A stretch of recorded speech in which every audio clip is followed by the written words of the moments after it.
Waiting to buy a home? The Churchill Mortgage team says now is a great time to buy. Waiting could be a costly mistake because when rates drop, new home buyers will flood the market, driving up home prices. Go to churchillmortgage.com for your free analysis and see how home values can outpace rates to help you build wealth over time faster. This is a paid advertisement. NMLS ID 1591, NMLSconsumeraccess.org, Equal Housing Lender, 1749 Mallory Lane, Suite 100, Brentwood, Tennessee 37027. Waiting to buy a home? The Churchill Mortgage team says now is a great time to buy. Waiting could be a costly mistake because when rates drop, new home buyers will flood the market, driving up home prices. Go to churchillmortgage.com for your free analysis and see how home values can outpace rates to help you build wealth over time faster. This is a paid advertisement. NMLS ID 1591. NMLSconsumeraccess.org. Equal Housing Lender. 1749 Mallory Lane, Suite 100, Brentwood, Tennessee 37027.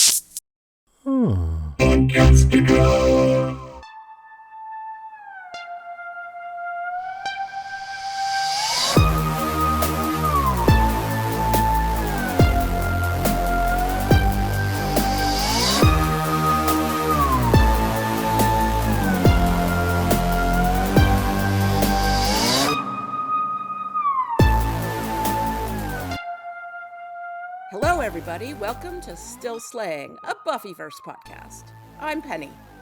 And I'm Kara. This is a special episode of Still Slaying where we'll be recapping and giving our final thoughts on Season 2 of Buffy the Vampire Slayer. We'll be discussing our favorite and least favorite things about the season, notable episodes, moments, and quotes, and more. And to start in with a little brief summary and recap of what was going on with Season 2. So Season 2 was the first full season of Buffy the Vampire Slayer. It had 22 episodes and it aired on the WB from September 15th of 1997 to May 19th of 1998. JW, the creator of the show, has said that Season 2, quote, exceeded his expectations and stated, I think the Angelus arc really let the audience know that we were interested in change, that we were interested in shaking things up as much as possible and interested in just making things as grown up and complex as we could get away with. As it grew and the more we thought about it, the bigger it got until it became a really complex adult kind of show. That's definitely true. Whew. This season also happened to earn the series an Emmy Award for Outstanding Makeup for a Series for the episodes Surprise and Innocence, and for Outstanding Music Composition for a series Dramatic Underscore for Becoming Part 1. And that makes complete sense to me. The music, especially in the finale, is just, it's really perfect. Moving. So I prepared a little surprise before we go into the summary of Season 2. Surprise! I just wanted to bring you back in time a little bit. I love it. Previously on Buffy the Vampire Slayer. Me and Drew, we're moving in. You get the hell away from my daughter. Well, I'm not wired that way. Vengeance demands that his pain be eternal as ours is. Why do I have chills? If this girl gives him 1 minute of happiness, it is 1 minute too much. You got a lot to learn about men, kiddo. Although I guess you proved that last night. You don't want to kill her, do you? You want to hurt her. Just like you hurt me. You're a fool. No weapon forged can stop me. That was then. This is now. If we could live without passion, maybe we'd know some kind of peace. And if Giles wants to go after the fiend that murdered his girlfriend, I say faster, pussycat, kill, kill. Hello, cutie. it. You hit me with an axe one time. Remember? Get the hell away from my daughter. Oh.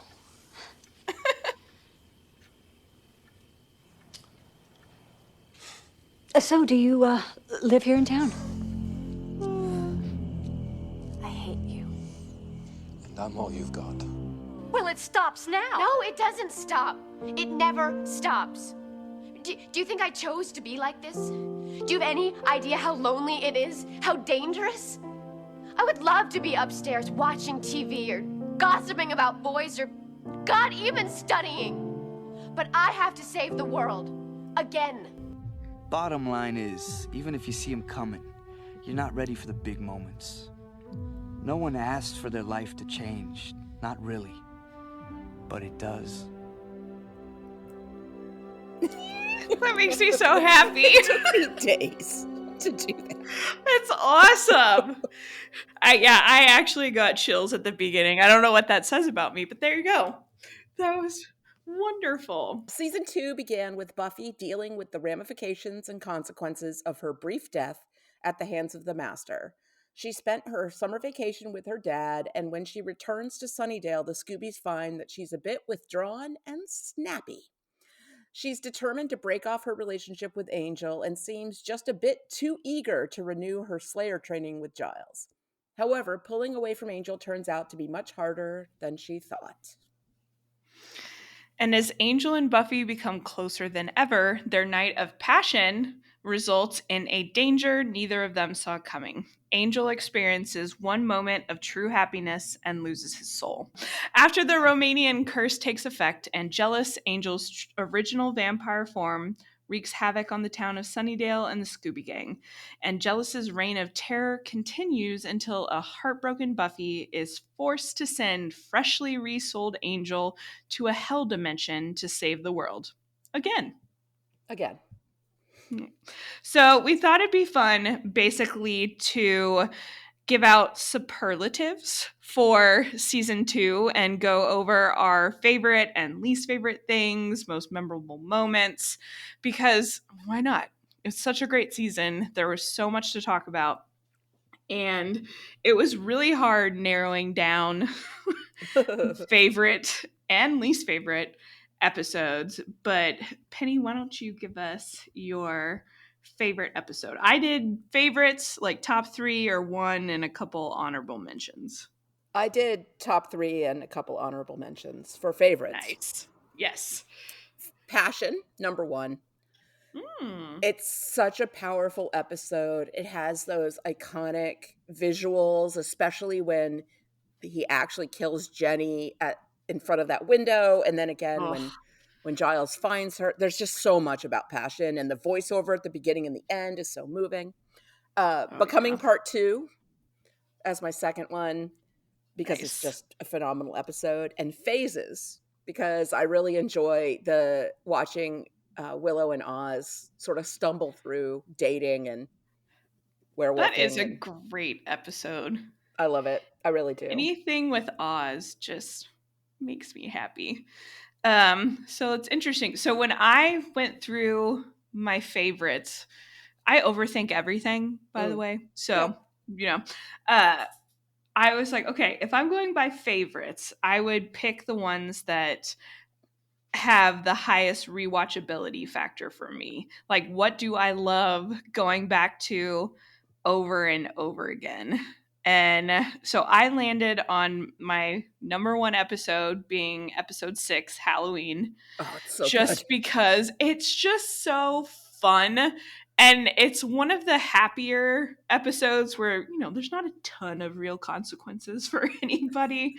And it's just, it's so funny. I love seeing, a little bit of Ripper come out when Giles is confronting Ethan Rayne. I love the introduction of him. I love, Xander getting his little moment as a soldier. Just that whole episode makes me happy. My second favorite episode was Innocence.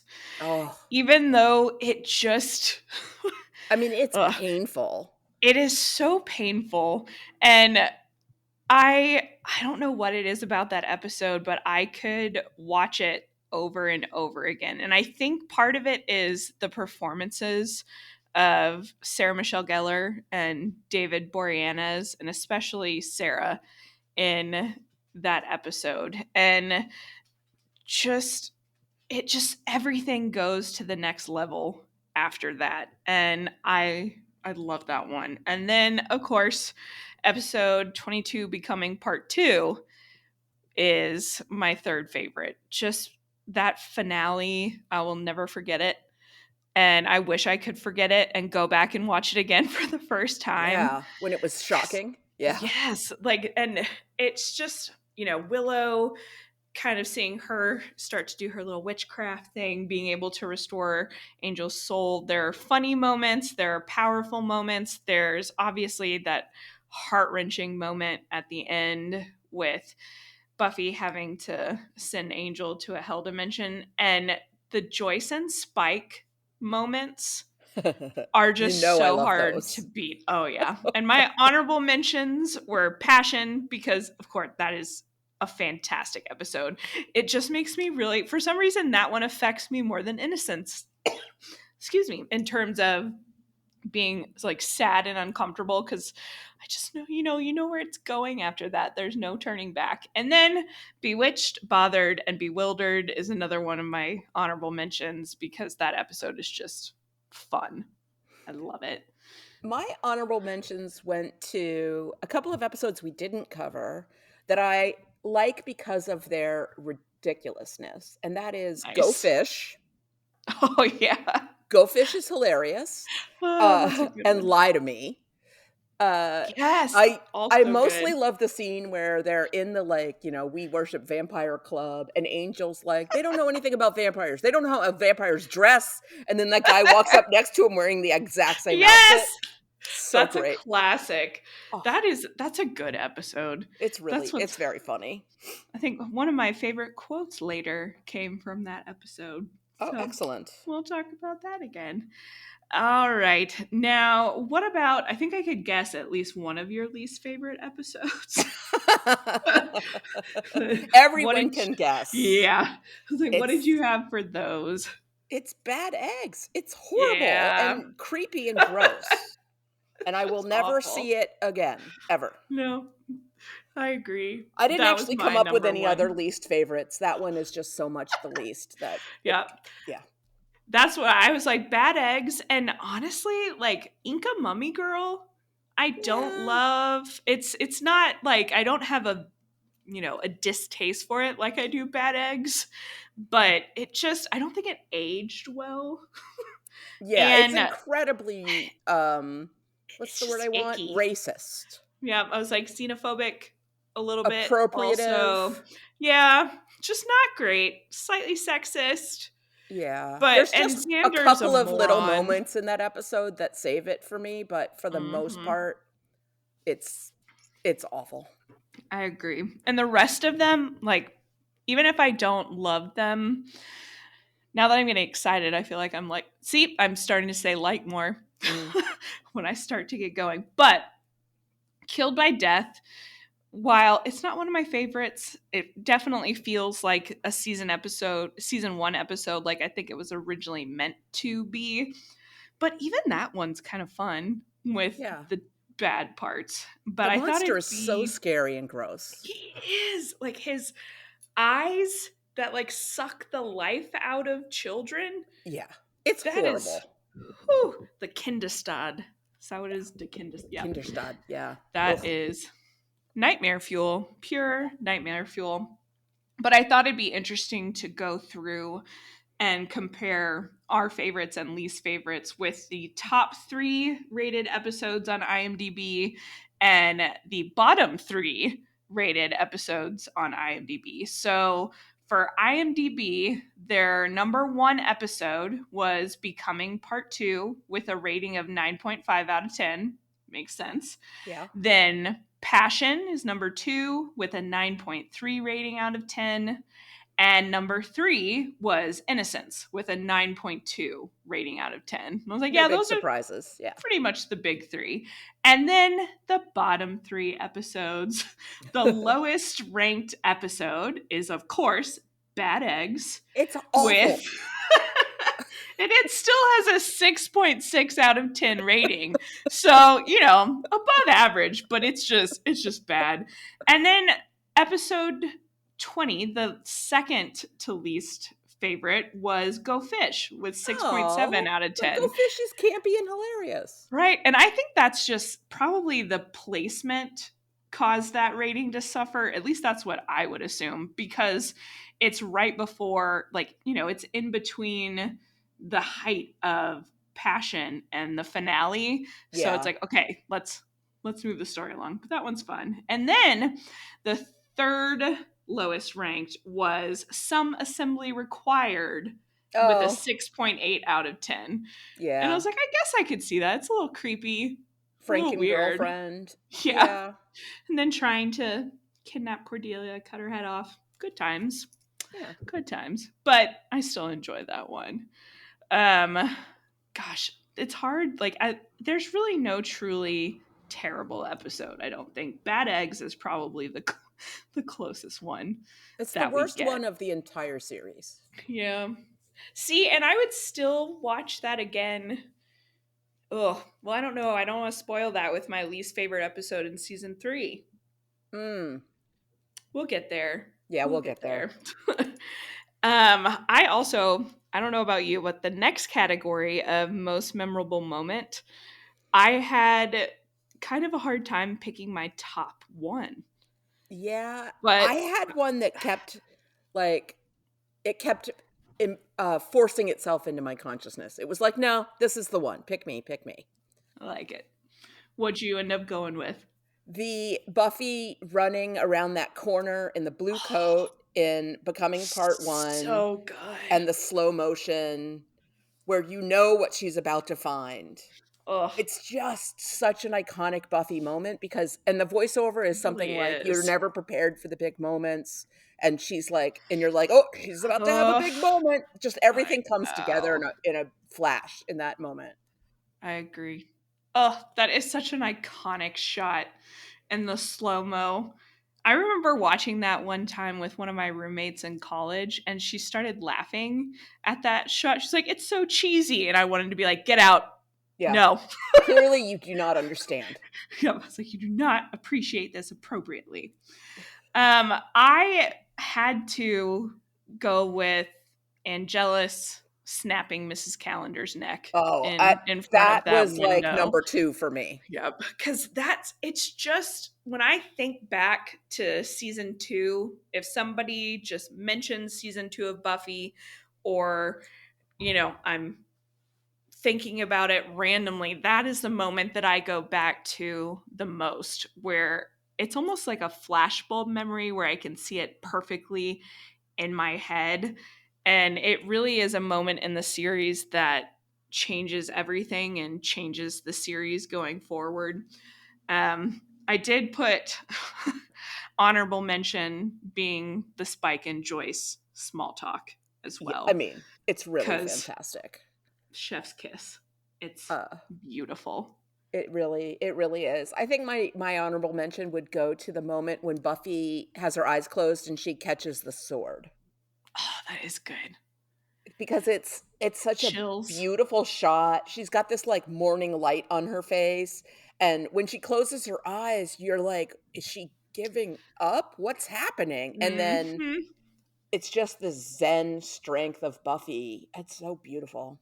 Just like, and then surprise. She whacks Angelus in the face, which is also really satisfying.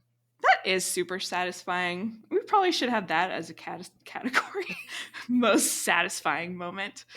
Oh gosh.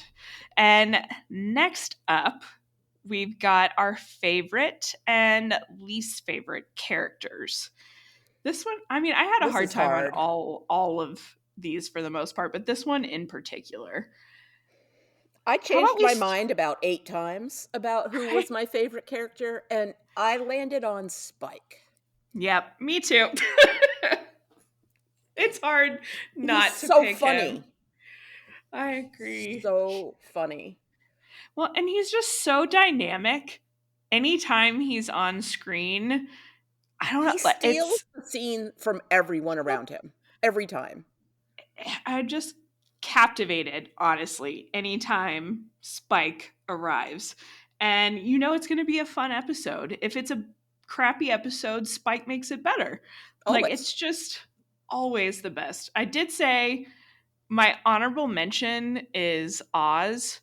Just Yeah. even though we didn't get a ton of him in this season, every Oz moment is pretty fantastic. And his dry humor and how, kind of just sweet and lovely he is with Willow makes me happy. I love me some Oz.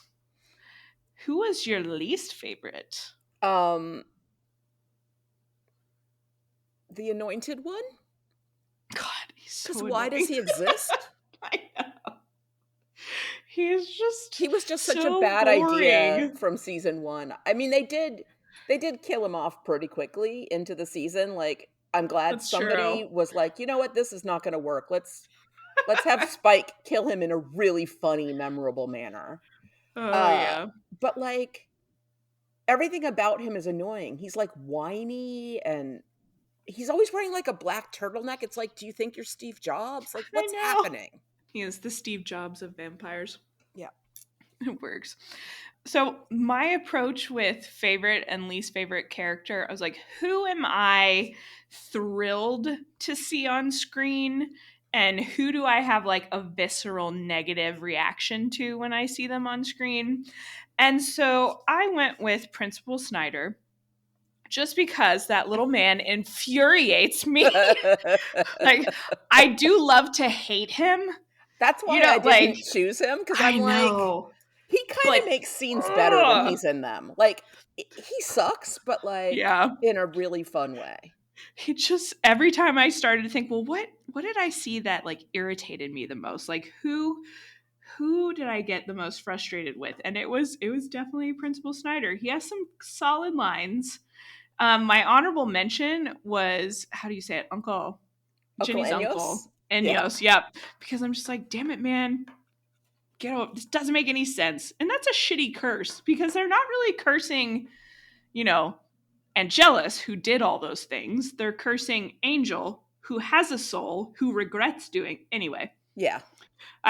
He bothers me too. Oh, gosh. And kind of related, our next category would be favorite or least favorite character arc of the season. I'm curious who you went with on these also. For favorite, I'm going to go with Cordelia. She starts at the beginning of season 2 as being like barely tolerating the Scooby Gang, and only because she knows about like the Hellmouth and stuff. And by the end of the season, she's like a full member of the group. She's grown in all these interesting ways. She has developed real feelings for Xander. She just changed from a character that I was like, maybe I'll kill her off soon, to a character I really look forward to seeing in season 3. That's true. They give her so much depth in season 2.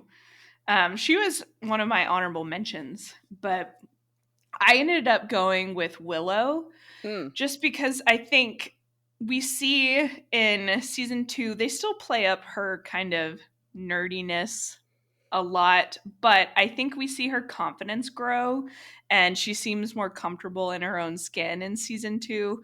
And I love that for her. And once she gets with Oz, I think, we see that bring out the best in her. And Oz is supportive. I love the interest that she's starting to show in witchcraft. I think that kind of gives her a strength that we definitely see going forward in the series. But I love what they did with Willow's character this season. I don't think she, sometimes I think when they give a character a boyfriend, it can become too much about that love interest. And with Willow, I don't think they fell into that trap. But my honorable mention, other than Cordelia, was Larry. Even though it was a tiny character arc, I love Larry. And how accepting he is when he thinks Xander is coming out to him, basically. He's like, good on you, Larry. That is pretty cute.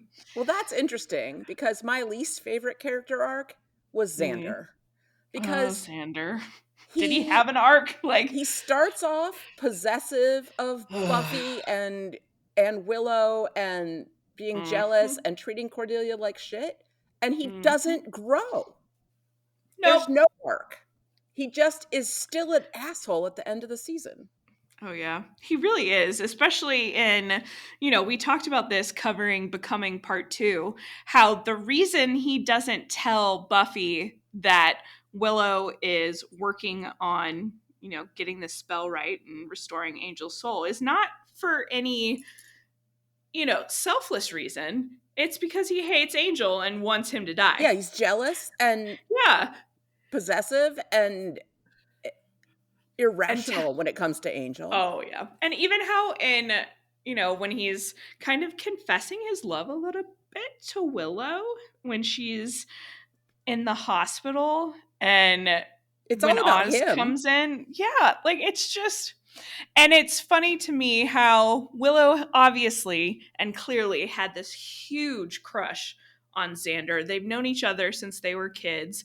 It was so apparent that she had real feelings for him. And then what? As soon as she goes and gets a boyfriend, now you want her? Yeah. Just, Xander. I'm surprised I didn't go with Xander. I didn't even put him as an honorable mention, probably just because he irritated me the entire time. But I picked Kendra just because I think there was, her accent and that kind of, leaning into a caricature almost I don't love. But I just feel like there was so much potential there. It was fascinating to me the first time really watching through this that, Buffy dies for a split second. And now we have this second Slayer walking around. And I remember being really excited to see how they used her and how that went. And she just didn't really get fleshed out much. She was very two-dimensional. We got a little bit of her personality with that whole, Mr. Pointy exchange and Buffy saying, remind me to get you a stuffed animal. But I just don't think she was a two-dimensional character, and she didn't even get like a very good death scene. No, Drusilla, just it's a great scene for Drew. Yeah. Not so great for Kendra. She didn't even have a stake on her, even though she was like in the armory of the Scooby Gang. So it just didn't make any sense. We know Giles has all of his like everyday regular weapons in there. Yeah. So why didn't she have even one weapon? Ugh, just makes me sad. And then I went back and forth, but Drusilla popped into my mind. Even though I love her character, I also felt like she was a little underutilized this season, even though I understand, obviously the Angelus storyline kind of took a front seat. Maybe that's also because I know what's to come with her, but mainly Kendra. I just did not love. Wasted opportunity. Yeah. I'm excited about this next category. So, for favorite and least favorite monster of the week. And when I was thinking of this category, I figured, obviously we deal with vampires and overarching big bads in the season, but some of the monster of the week episodes are the best of Buffy. So what was your favorite monster of the week? It occurs to me that this isn't really a monster, but I put Ethan Rayne. He's monstrous. He's monstrous. He's a human, but he's monstrous. His relationship with Giles and their history is fascinating, and I will never have enough of it, ever. Right? We should have a spinoff. That would have been I would watch awesome. Young Ripper and Ethan Rayne tearing up London. Yes. So much. I would love that. Oh, man, that's another missed opportunity. That would have been freaking fantastic. It could still happen. I'm going to put that out in the universe. I know so many people would love that. So I went with Ted because I just love John Ritter so much. We were talking about it on the podcast for One Cut of the Dead that I did with Jason and Randy over on the Cast of Us feed. If you are at all interested in horror, comedy, zombie movies, you should definitely check that out. But that the play and movie Noises Off came up when we were talking about that, and John Ritter is absolutely iconic in it, and I just love anything he does, so it was hard for me not to pick Ted.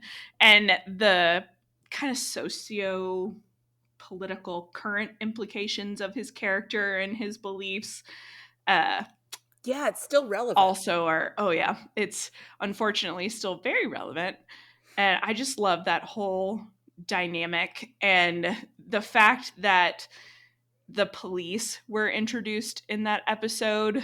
I just remember being floored by that when thinking that Buffy had killed a person. I was like, oh shit, like this is this could actually have some real world implications. Yeah. And then my honorable mention was Oz as the werewolf in Faces. Oh yeah. Cause I love him. And Jordy, I guess, even though Jordy was off screen, his little cousin who ended up biting him and turning into a werewolf. Just, I love that so much. So awesome. How about least favorite monster? I put whatever the fuck was in those eggs. Me too. I love that. I was like, yep. Eggs. They're so bad. It's such a bad episode. I did not even bother to go back and look up if the monster or creature had a proper name that they gave it. Nope, never gonna watch that episode again. Yeah. Oh, that's funny. And it's fine. I'll jump into the next one, which was favorite or least favorite villain or antagonist, basically. And for this one, other than Angelus, Ethan Rayne was my pick for sure, because gosh, he's just so compelling. And I don't know what it is about British villains in particular. If it's my, a little bit of an Anglophile aspect coming through, I just love.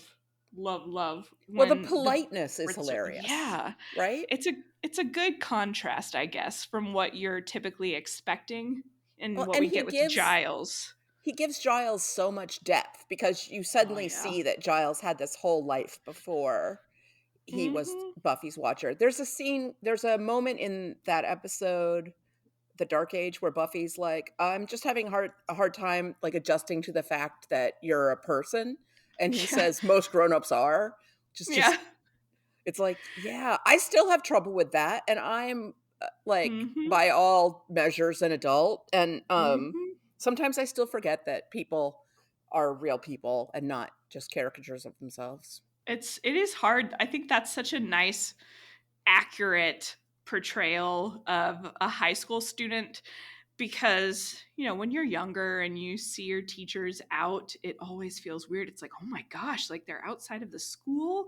What are they doing at the grocery store? Like buying groceries, probably. Like it's and trying to imagine, your teacher as someone who has adult interests and a romantic life and all of these things and a history. That's a tough one. That's weird. I do love Ethan. Who was your pick? I put Angelus, even though it's a pretty obvious choice, because he's such a good villain. The effect that him simply being a villain has on Buffy makes the show so interesting. And so for that reason, he's my favorite villain of the season. He isn't the funniest, but he has the deepest impact on our heroes, all of them. The collection of clips that you played at the beginning, that one line, I think it's in Innocence, when he calls Buffy kiddo and is like, you still have a lot to learn about men. Like, I saw so that painful. last night. Right? Like, it just cuts so deep. Every time I hear it, it makes me cringe.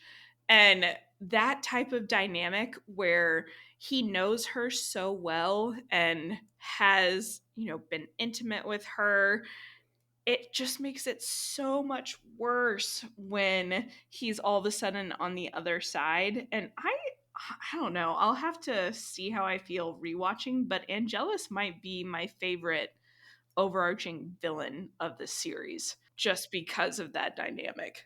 So this seems like a good time to play this, which was the runner-up for that spot in the montage. To kill this girl, you have to love her.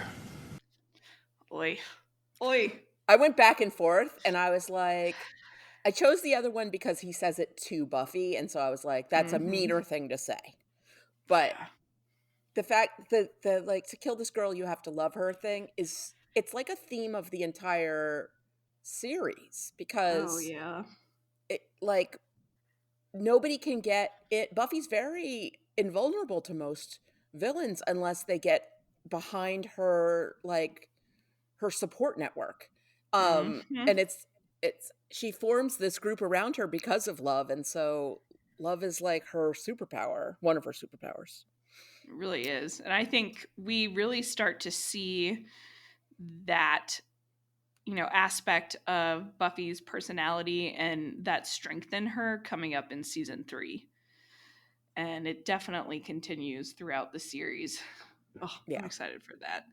And I don't know if we need to ask, who was your least favorite? Bad eggs! Everything about bad eggs. Least favorite is always going to be bad eggs. We'll be doing this like in season 5, and I'll be like, bad eggs. Yep. She's like, it's not as bad as bad eggs. That's so funny. I put the Anointed one here just because he's so freaking boring. And I hate it. I also put honorable mentions would be one, the police. Wait. The police of Sunnydale are deeply stupid. Yes. I mean, he's not wrong. They are really dumb. They're so dumb and bad at their jobs. But also Kane, our creepy sexist werewolf hunter. Yeah, the werewolf hunter guy. He sucks. That comment he makes to Giles thinking he's dating Buffy about like ripe fruit, like when they're younger. I was like, oh, gross. Okay. Yeah, that's really disgusting. He had to be in there for an honorable mention. Oh, gosh. Waiting to buy a home? The Churchill Mortgage Team says now is a great time to buy. Waiting could be a costly mistake because when rates drop, new home buyers will flood the market, driving up home prices. Go to churchillmortgage.com for your free analysis and see how home values can outpace rates to help you build wealth over time faster. This is a paid advertisement. NMLS ID 1591. NMLSconsumeraccess.org. Equal housing lender. 1749 Mallory Lane, Suite 100, Brentwood, Tennessee 37027. With the Lucky Land Slots, you can get lucky just about anywhere. This is your captain speaking. We've got clear runway and the weather's fine, but we're just going to circle up here a while and get lucky. No, nothing like that. It's just these cash prizes add up quick. So I suggest you sit back, keep your tray table upright, and start getting lucky. Play for free at LuckyLandSlots.com. Are you feeling lucky? No purchase necessary. Void where prohibited by law. 18+ terms and conditions apply. See website for details.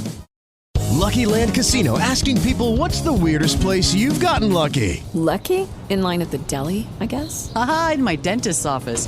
More than once, actually. Do I have to say? Yes, you do. In the car before my kids' PTA meeting. Really? Yes. Excuse me, what's the weirdest place you've gotten lucky? I never win and tell. Well, there you have it. You can get lucky anywhere, playing at LuckyLandSlots.com. Play for free right now. Are you feeling lucky? No purchase necessary. Void where prohibited by law. 18+. Terms and conditions apply. See website for details. So our next category I have to give some credit over to Walking Dead cast and Jason and Karen originally with Podcastica for this one.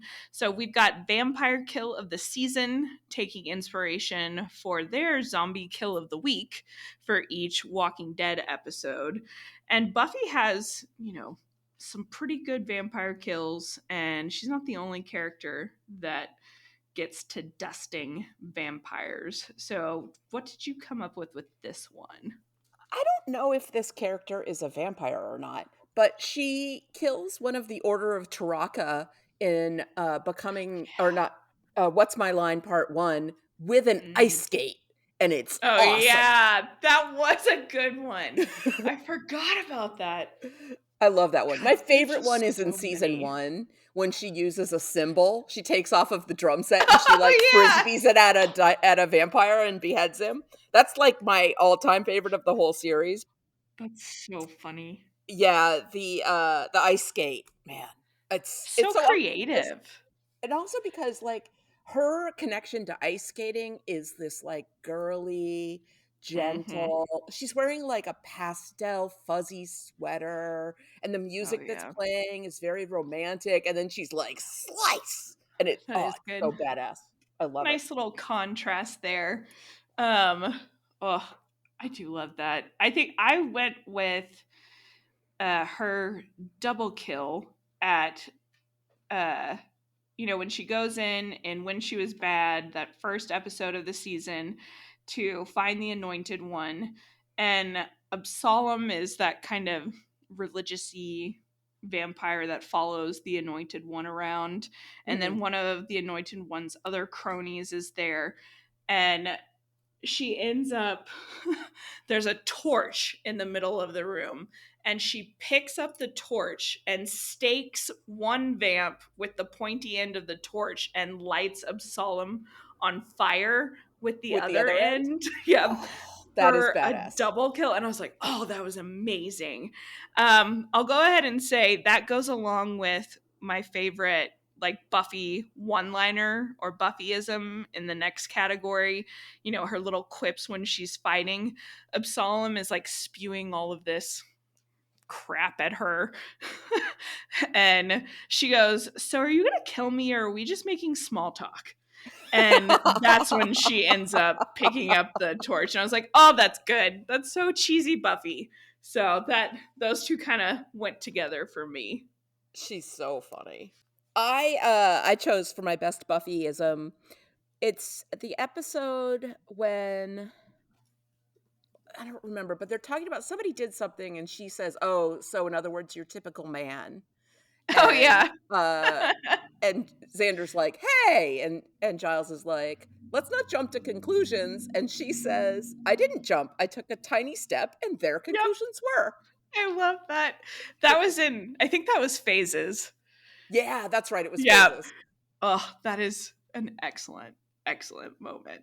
Oh, it's Oh. such a cute line. It's so quippy and hilarious, and it puts Xander and Giles in their place immediately. They're like, Mhm. good point."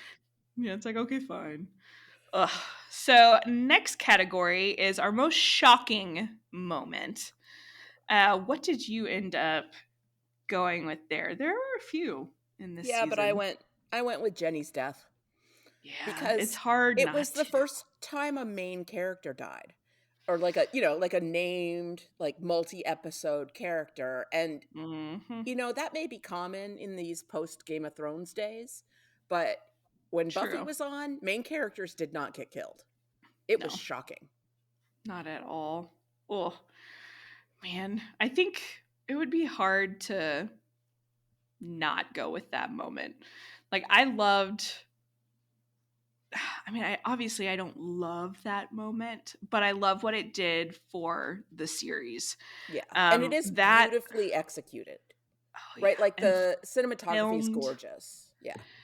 And then not really super shocking because we know what Giles is going to find, but the way Angelus sets up Oh, so Jenny in painful. his bed, and he thinks, he's going up there for a romantic evening, and just finds her there. I hate it. My honorable mention was kind of Drew slicing Kendra's throat, Yeah. offing a Slayer. I was like, oh, this is getting pretty damn serious. Oy. Next category. This was also hard to pick, but best girl power moment of the season. All right. So I decided not to even look at any Buffy moments because the whole show is Buffy girl power. Girl power.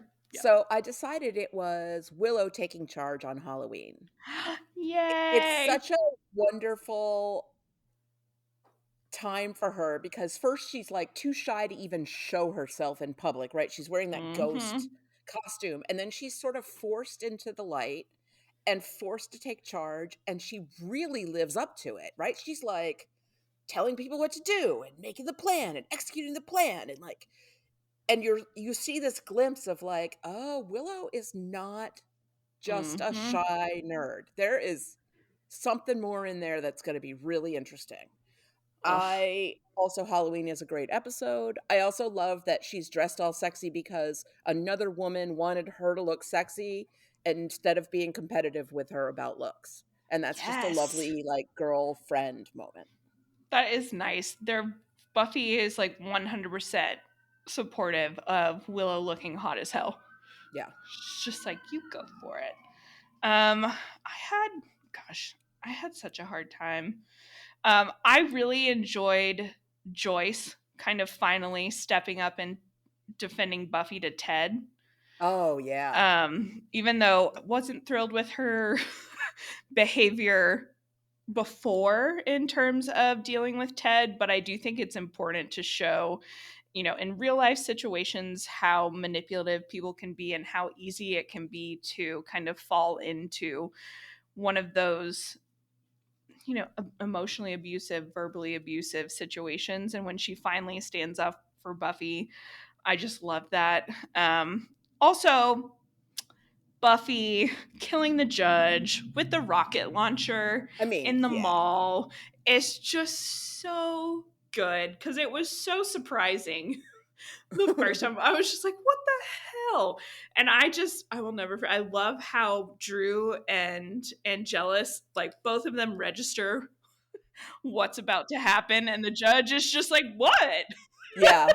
And they just throw the judge under the bus. They're like, bye. Like, they don't think for a minute to protect him. They don't care.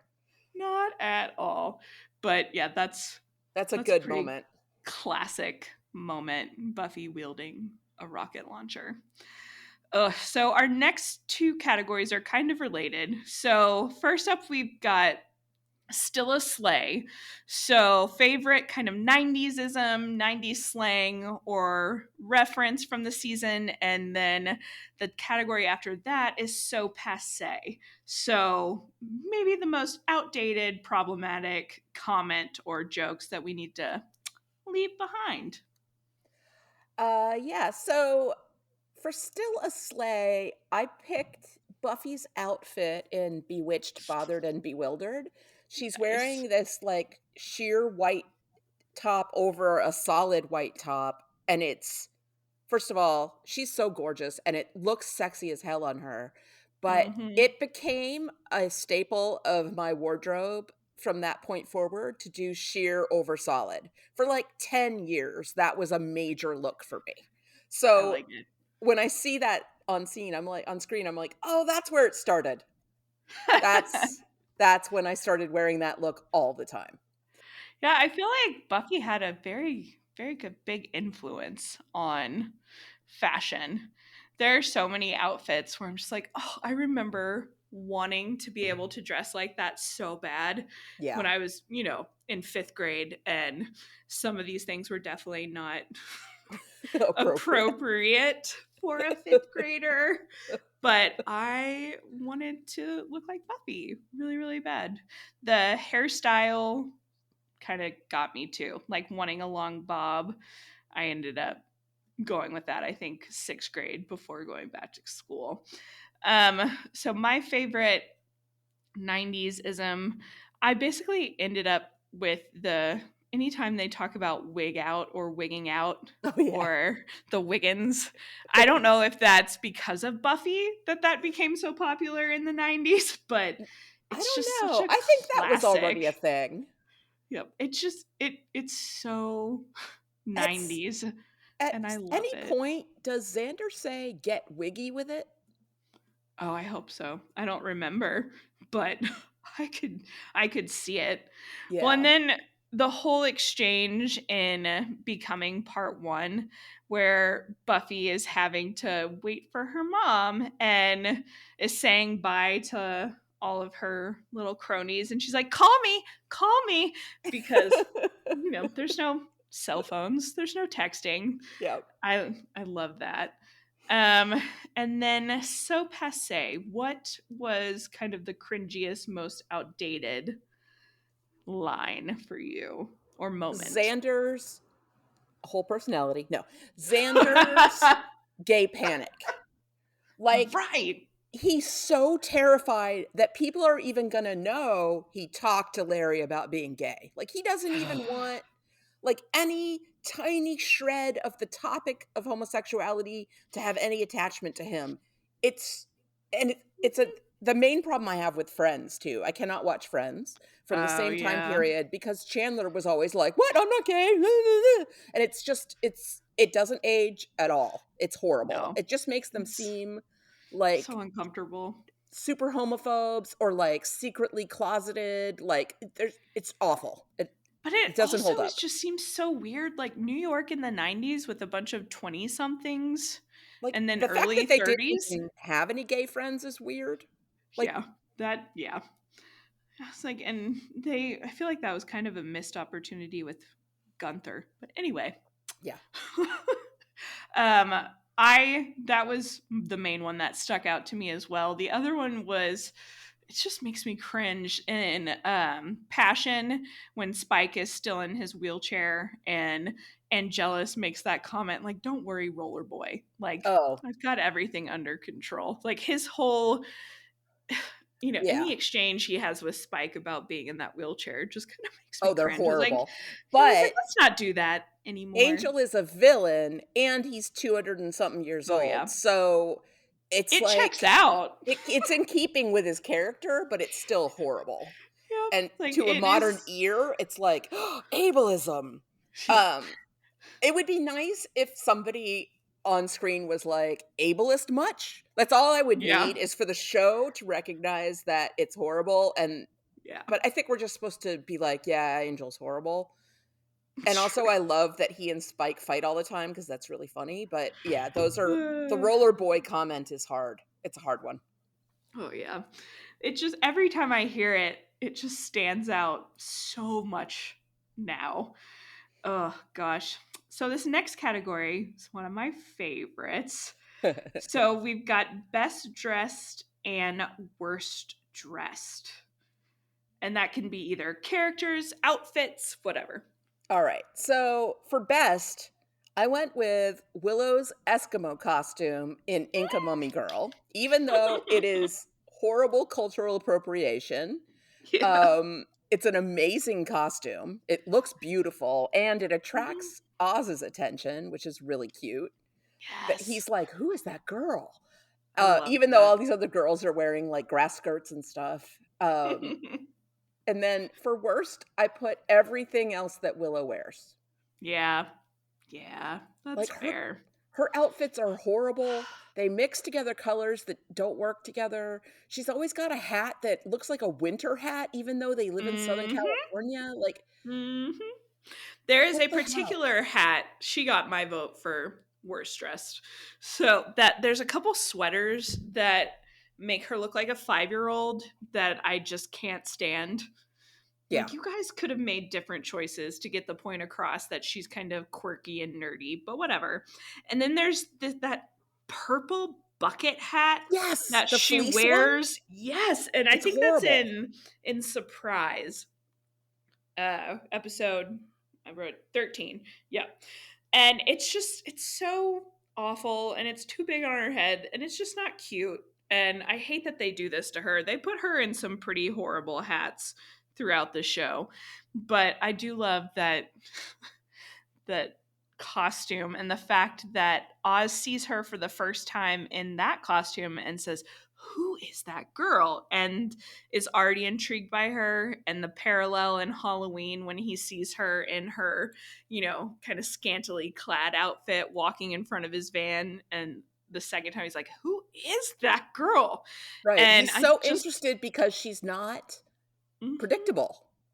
I love the way that they introduce the two of them. But yeah, Willow absolutely got my worst dress. For best dressed, I do love Buffy's fashion, but I feel like that's also kind of a given. But there are so many outfits that Cordelia wears that are so unique that I'm just like, I wish I could pull that off. I know, That is right? She's so fantastic. chic and And beautiful. honestly, I don't hate the way Giles dresses. Like, I think he is so put together. I love his little tweed elbow patches. He Yeah. just, he's a very presentable looking guy. I like his style. And I do have to say, as I was trying to, come up with favorite outfits and who was best dressed and worst dressed, I was doing some research and I came across this Instagram account that I have to shout out. And it's Every Outfit Buffy Wore. And it is basically every outfit that every character has worn on the show. Awesome. And it is fantastic. There's each slideshow has what episode it was in.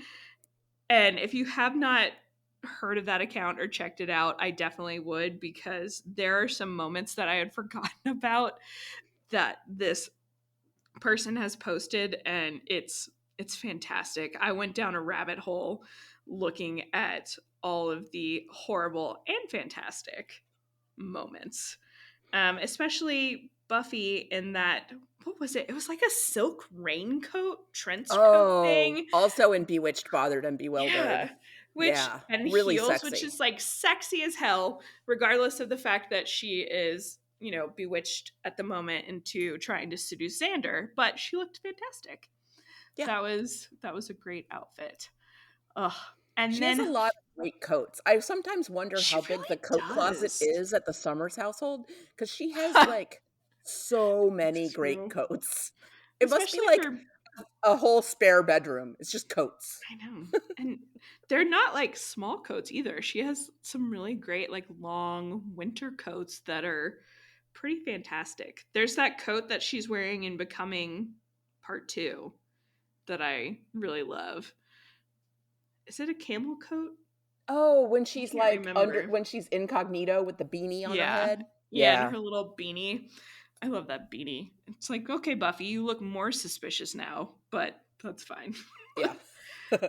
Oh, gosh. Next category. This is like impossible, but favorite quote or couple. Well, I've already played a couple of them. The overall winner. So, do you live here in town? I never get tired of it. It's so Joyce. Like, she doesn't know how to not be like polite, even though she knows that Spike is a vampire and attached to all this stuff that upsets her about her daughter. Like, she doesn't show how upset she is until Spike leaves the house, right? Oh, she's got manners. She's like nice to him. I'm gonna play it again. It's really funny. So, do you live here in town? I'll be playing that forever. Gosh, I love it so much. A fantastic one. This was so hard because there are so many fantastic quotes and quips. I feel like season 2 really gets going, and season 3 is going to be even harder to pick. But a couple that I really loved is when in Go Fish, when they're talking about, Cordelia's like, yeah, all I know is that my cheerleading squad wasted a lot of pep on losers. It's about time our school excelled at something.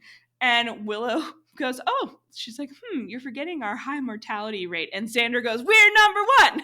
Just out of the blue. That one never fails to make me laugh out loud.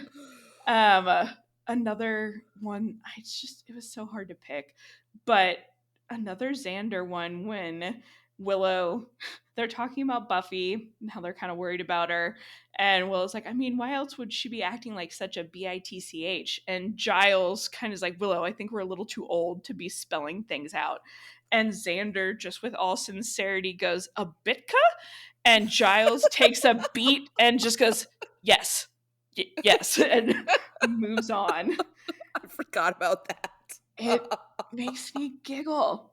They're also like, there are so many Xander ones. Like, he does provide a lot of comic relief. He gets a lot of the funniest ones. And Giles does too. There's an exchange between him and Principal Snyder early on in the season where Snyder's talking about Buffy basically being a problem. And he goes, there are some things I can just smell. It's like a sixth sense. And Giles just goes, actually, that would be one of the 5. Like, just matter of fact. It's just too good. I love it. And I have to admit, last one. when they're visiting Buffy in the hospital, and Willow says, I'm good at medical stuff since Xander and I used to play doctor all the time, and everybody just kind of looks around, and Xander's like, no, like, she's being literal. Like we played doctor. Yeah. And she's just like, why? How did you play doctor? And I was like, oh God. Oh, it's precious. The innocence. Yeah. But there's just too many. We could have a whole episode on favorite quotes. Yeah, we could. For sure. And then, is there anything else that you want to mention about good old season 2 before we move on to our coverage of season 3? Any other notes that you had about the season? Let's see. So do you live here in town? Yeah, that's about it. Oh, it's so good. It never stops being funny. That's just, I cannot wait for Maury. I cannot talk today, but I cannot wait for more Joyce and Spike interactions. Yeah. I did want to mention, I went and checked out Rotten Tomatoes to see how, season 2 ranks, and it is currently sitting at a 92% fresh rating. Nice. With a 96% audience score. So that's a pretty solid rating. And to give you guys an idea of how that compares with the last season we covered and the next season we covered, season 1 has a 97% fresh rating from critics with an audience score of 86%. And the 86% made more sense to me. Yeah. And season 3 has a rare 100% rating with a 96% audience score. Wow. So that season 3 is gonna be a fun one. I'm so excited for season 3. Right? Like, it's hard not to watch all the things. I've had to pace myself. I've only watched season 1 so far, or episode 1 so far. I started to watch episode 1, but it was before we had recorded for Cruel Intentions, and I was like, no, wait, I'm muddling my brain. I need to not watch this yet. Fair. And it all starts to run together. But season 2 overall, I don't know, final thoughts on it. It is probably my second or third favorite season of the show. Yeah. And I'll see if that holds up once we've really deep dived into all the other seasons. But it really is where the show just kind of takes off and changes for the better. And the rest of the show is impacted by this season and Angel, Angel spinoff. So it's just...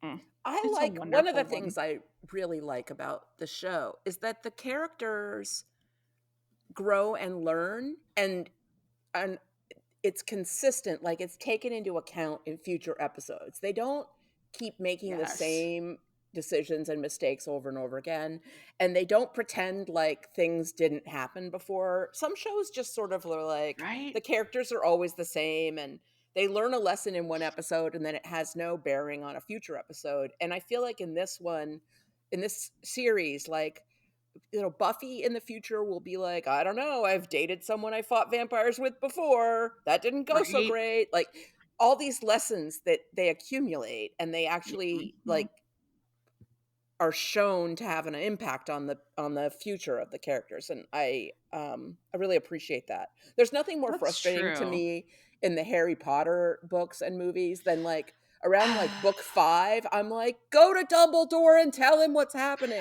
Like, they never learn that they can do that. That is Years true. and years and years, they're still acting like they're 11 years old, and it drives me bananas. Like the necessity of the plot seems to bleed through sometimes in Harry Potter. And I do love Harry Potter. But yeah. Buffy, the characters really do grow and develop, and you see evidence of that. And they are fantastic at callbacks. Yeah, they do a lot of them. Yeah. Maybe that should be another superlative category in the future. Yeah, because there are some freaking great ones. This time, I will ask you the question about season 2. Does it still slay? It absolutely does. No surprise. Mm. There are a couple of episodes that don't really hold up, and there are a couple of moments that don't really hold up.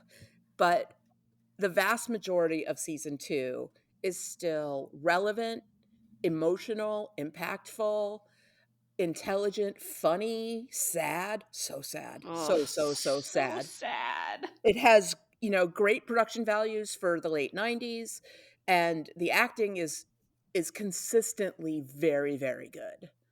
So yeah, it slays all over the place. I agree 100%. It's just, sometimes it's surprising to me how well it does still hold up, this show. And they did not get enough credit. I still think Sarah Michelle Gellar, David Boreanaz, like all of them, every actor in that show did not get enough credit for their performances. And I think as the series goes on, it just gets even better and better. Yeah. I can't wait. Both of them, both Sarah and David, as they go through the next several years of these two characters, just turn in stellar performances over and over and over again. And all the supporting actors are no joke either. I mean, we've talked a lot about Spike, how James Marsters just steals every scene he's in. But, Juliette Landau is amazing. Allison Hannigan is amazing, especially in season 3. Her character really takes off. Anthony Head. I mean, there's so many great performances. Charisma Carpenter. Like, I want to hate that character, right? She's like the bitchy popular girl, but I love her. And it would have been so easy for them to do that, to just keep her this kind of two-dimensional mean girl who antagonizes the Scooby Gang with quippy, like, one-liner insults all the time. But instead, she becomes kind of an integral part of the show. And season 3 is going to be so much fun. Hey guys, it is Ryan. I'm not sure if you know this about me, but I'm a bit of a fun fanatic when I can. I like to work, but I like fun too. It's a thing. And now the truth is out there. I can tell you about my favorite place to have fun. Chumba Casino. They have hundreds of social casino style games to choose from with new games released each week. You can play for free anytime, anywhere. And each day brings a new chance to collect daily bonuses. So join me in the fun. Sign up now at ChumbaCasino.com. No purchase necessary. VGW. Void where prohibited by law. See terms and conditions. 18+. With Lucky Land Slots, you can get lucky just about anywhere. Dearly beloved, we are gathered here today to... Has anyone seen the bride and groom? Sorry, we're here. We were getting lucky in the limo and we lost track of time. No, Lucky Land Casino. With cash prizes that add up quicker than a guest registry. In that case, I pronounce you lucky. Play for free at LuckyLandSlots.com. Daily bonuses are waiting. No purchase necessary. Void where prohibited by law. 18+. Terms and conditions apply. See website for details. When you wake up well-rested on a great mattress, everything becomes clear. I do have a favorite child. Things you missed when you were tired finally reveal themselves. I use memes as a coping mechanism. It's Mattress Firm's once-a-year sale and clearance. Get up to 60% off select Sealy, plus a free adjustable base, all with free and fast delivery. Deals this big won't last long, so don't miss out. The right mattress matters. We'll find yours. Restrictions apply. See store or website for details. So, do you want to head over to the Bronze for some blooming onion and underage beer drinking? Let's do it. Underage beer drinking. Classic in the 90s. Oh gosh. So I guess first up, we'll go into some of our Instagram feedback from Becky. She said her favorite episode was Innocence. Her best performance was Giles discovering Jenny. Oh, that's heartbreaking. That's an amazing scene. Gosh, that is such an intense scene. Season highlights are Everything Spike, fair, Willow and Oz, Rocket Launcher and the music in the episodes. Worst villain is the Anointed One because he had zero purpose. Yeah. Zero villainous charisma either. Just wasn't feeling it. She said he should have been called the Annoying One. Best villain was Ted, and her favorite lines are Cordelia saying, "Buffy, you're really campaigning for Bitch of the Year, aren't you?" And Buffy responds, "As defending champion, you nervous?" with 2 laughing crying emojis. That is a good one. That Buffy is a and really Cordelia good one. back and forth are always fun. Fantastic. We also heard from Jolene in the UK, and Jolene says, worst villain is Ford. Hated him for what he tried to do. Yeah, that's in Lie to Me. If you guys haven't watched Lie to Me, it's worth your time. It's pretty great. Scariest monster is Der Kinderstadt, as we talked about. That's the one whose eyes come out of its head and suck the life out of children. Disgusting. Worst accent is Kendra's, and monkey covering eyes emoji.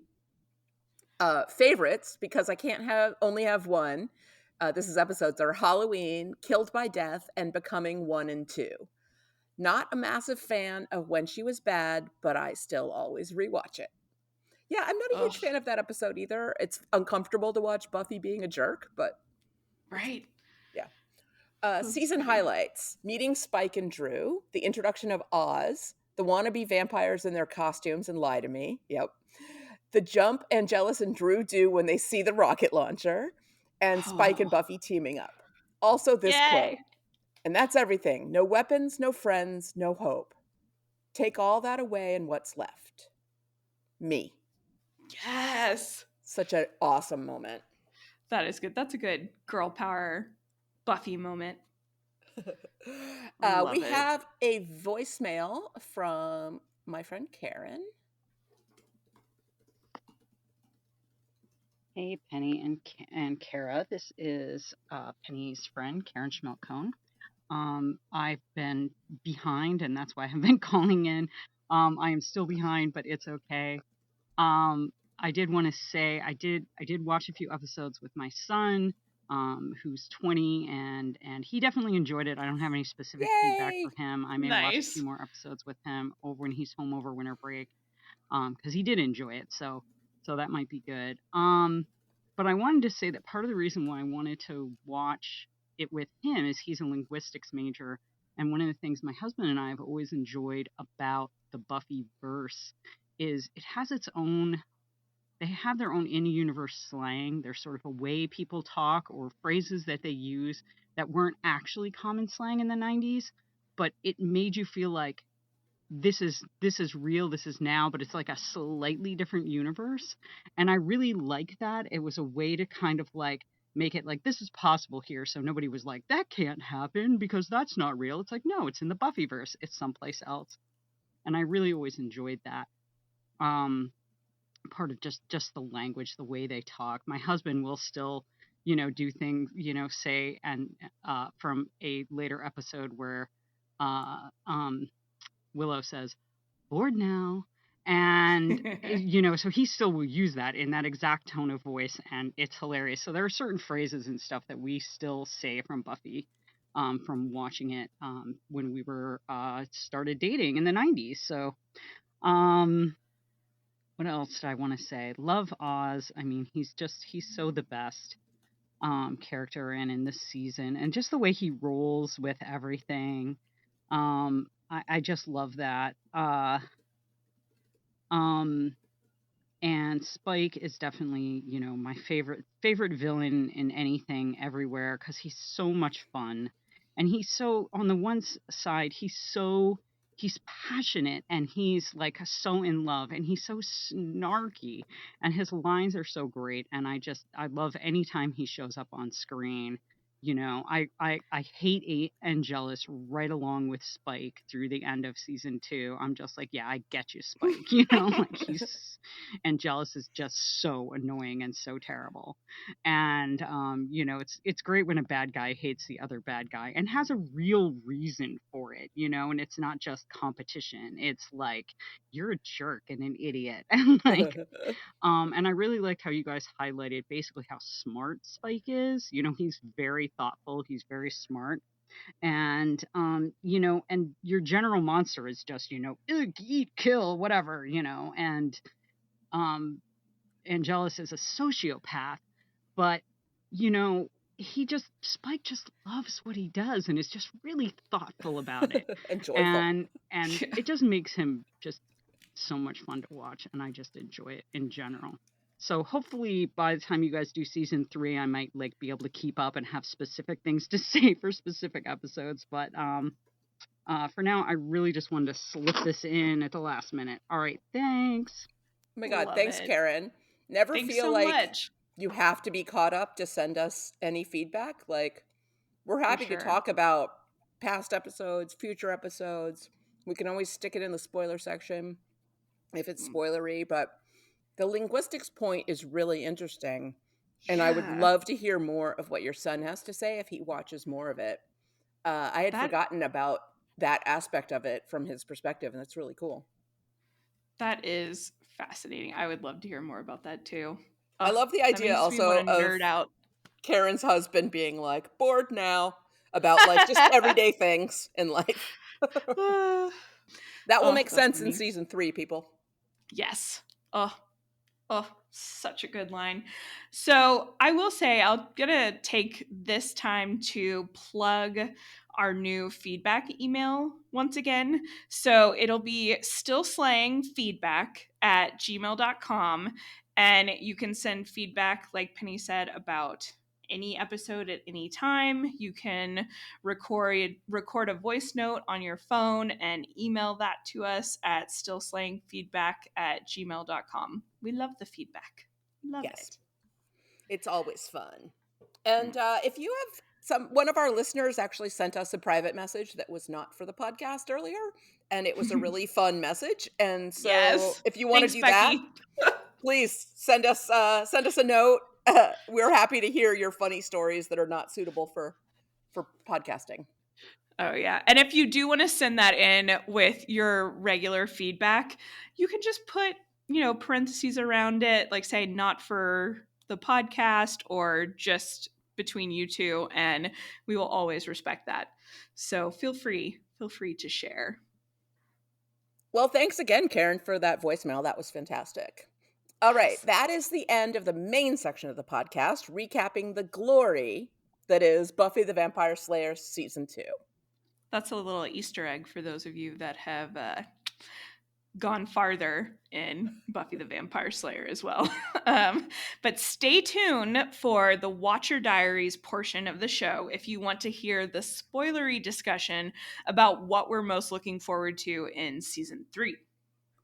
And if you would like to join the conversation like Becky and Karen and Jolene did, you can find all our contact information at podcastica.com, or you can find us on Facebook at facebook.com/podcastica or Instagram at @stillslayingcast.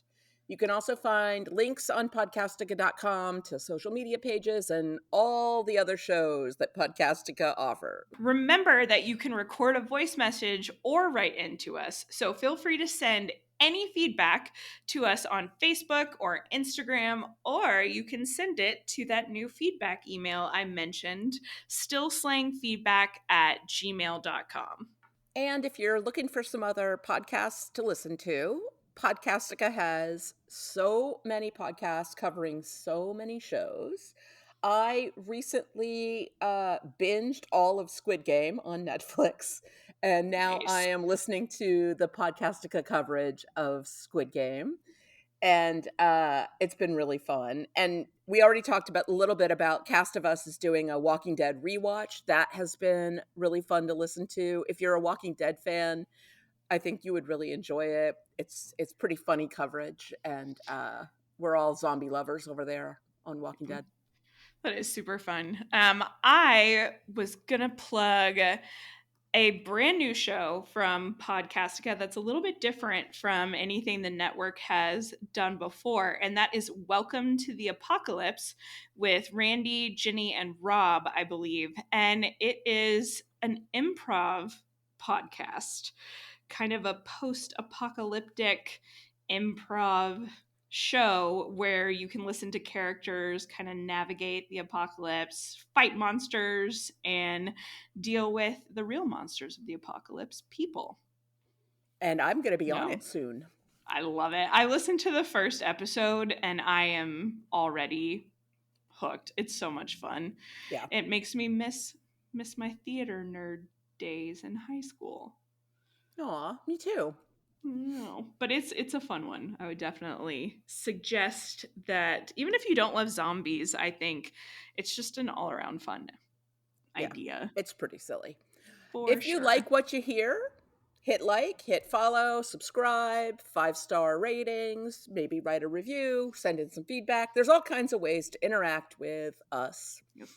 And I will say, if you do enjoy the show, no pressure, but those 5-star ratings are really helpful. It helps kind of, push our show into the feed when people search for Buffy. And if you take like 2 seconds to leave us a 5-star rating, we will love you forever. We already love you, but That's true.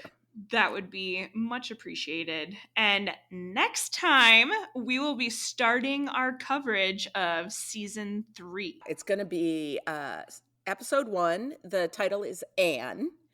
And I'm looking forward to it. I can't wait. Oh, yeah.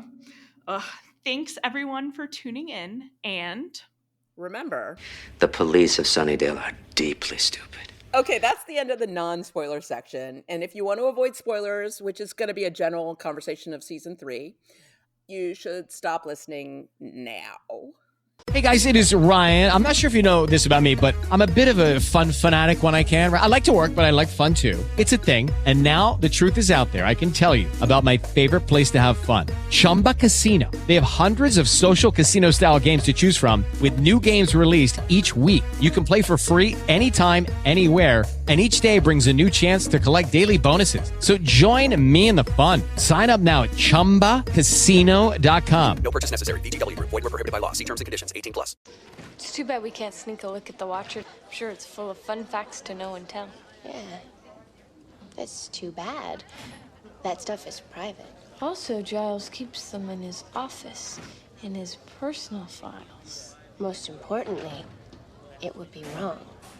So, in season 3, we see Buffy trying out a new life in Los Angeles after, dealing with sending poor Angel to a hell dimension, while her friends are having to fend for themselves back in Sunnydale without her.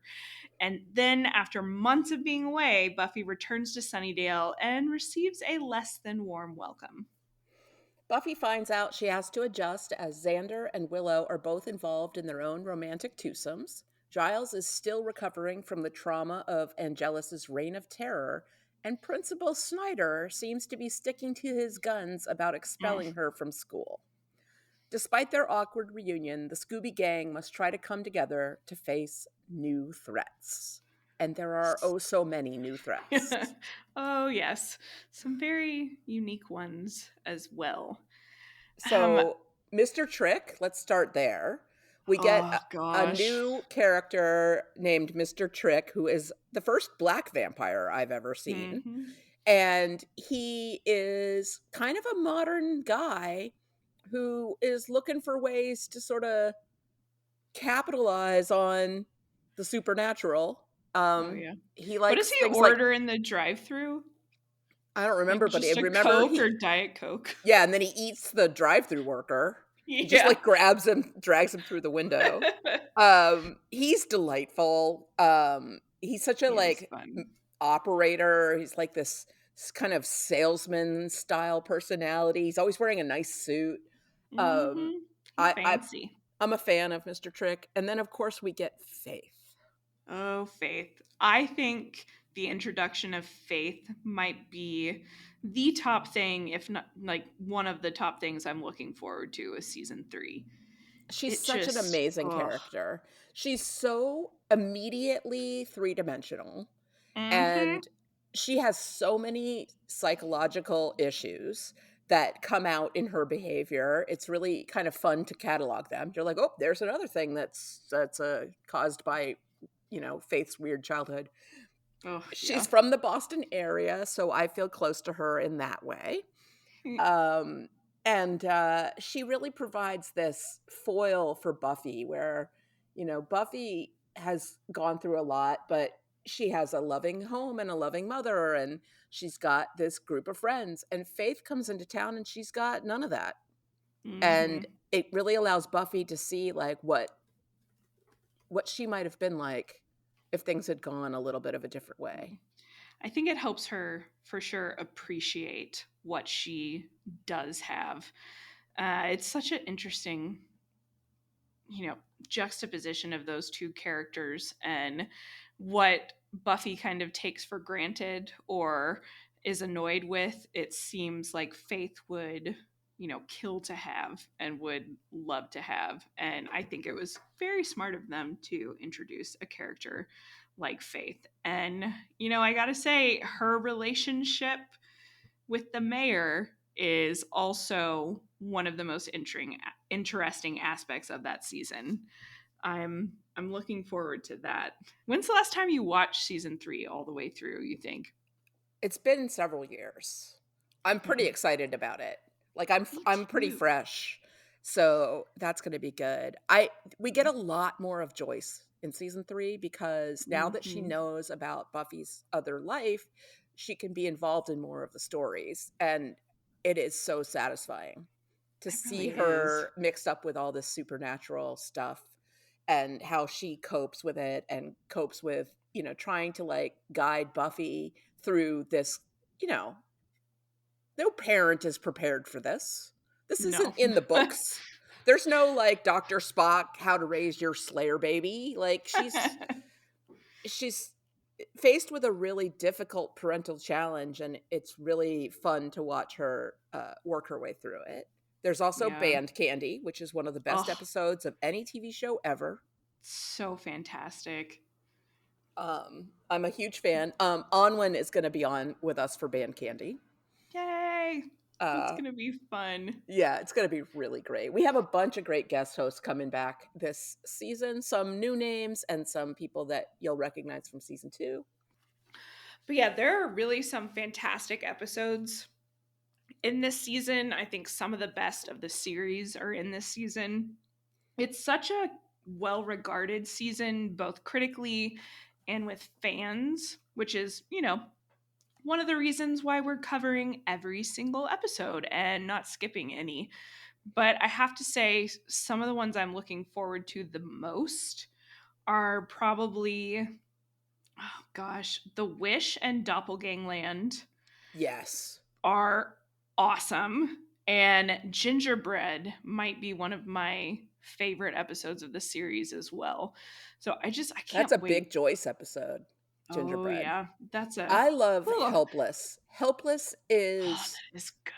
Such a powerful episode, and it introduces the Watchers Council and Quentin Travers, who I think is the worst villain of the whole shebang. I can't stand infuriating him. But he's very entertaining.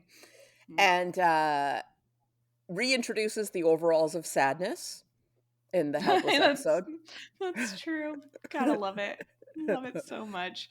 And that episode just makes me, I remember anytime I've watched that episode, it makes me so uncomfortable. Even though I know what happens, yeah, I just get so anxious and nervous. And the fact that it still makes me feel all those things no matter how many times I've watched it. It's just it's so well executed. You know, one thing I'm not looking forward to though is What? the lack of Spike. Yeah. Like There's only, I think, one Spike episode. you know, which fine, like we get brand new characters, we get a lot of development and other villains introduced, but I miss him. I miss him when he's not around. And I would really like for there to be more Spike and Faith interaction. I don't think there's any in season 3. They do get to interact a little bit in season 4 and then again later in season 7. But I feel like it's a real missed opportunity that Faith and Spike should have spent more time. I feel like together. Spike would have seen through her bullshit so quickly. You know, he's not stupid. Like I think he would have seen through it, and whereas Angel definitely has more of an empathetic side, and I think he's slightly more gullible, even though, you know, we see how Faith's character develops more once we get the Angel spinoff and all that jazz. But yeah, I agree. Spike and Faith together would have been fun to watch. And Spike and the mayor, that might have been a really fun bunch of interactions. That would have made for at least some fantastic little quippy one-liners back and forth. Yeah. But the mayor. The mayor is so fun. Funny. Like it's just such a fun villain. The difference between, you know, Angelus being the big bad in season 2 versus the mayor in season 3, I think it gives this whole season just a much lighter feel, because he's definitely a villain. Like he's definitely a problem, but with his humor and the way that they treat him, there's always like a tongue-in-cheek vibe when they're dealing with the mayor. He has a weird wholesomeness about him, right? Like he doesn't like bad language and he likes everything to be neat and clean, and he always wears like what looks like used car salesman outfits, and he's always in like brown and beige, and he's just this softer, lighter evil. And his weird like dad unusual vibes with Faith and the advice he'll give her sometimes. It's like, all right, this is a little creepy, but good, go for it. It's definitely not boring. Really good stuff. And then there's also some fun other stuff, like Wesley is hilarious. Wesley. I love can't Wesley. Wait. I can't wait to talk about him and Cordelia. Yeah, there's great Cordelia stuff in season 3 that gets really funny. And Willow and Oz have some really interesting stuff that they go through. Willow really powers up in season 3. Oh yeah, and Xander and Cordelia related, going through some difficulties as well. Yeah, it's gonna be. I have a feeling awesome. We're gonna have so much to say. We are gonna have more really long episodes. I hope people want to hear us yammer for 2 hours again, because we probably will do that often. It's just so easy with season 3. You know, it's a classic season for a reason. So I hope everyone else is just as excited as we are to dive in, for sure. All right, that's the complete end of our show. Thanks for listening, everyone. Until next time, I'm Penny. And I'm Kara. So do you live here in town? Keep slaying.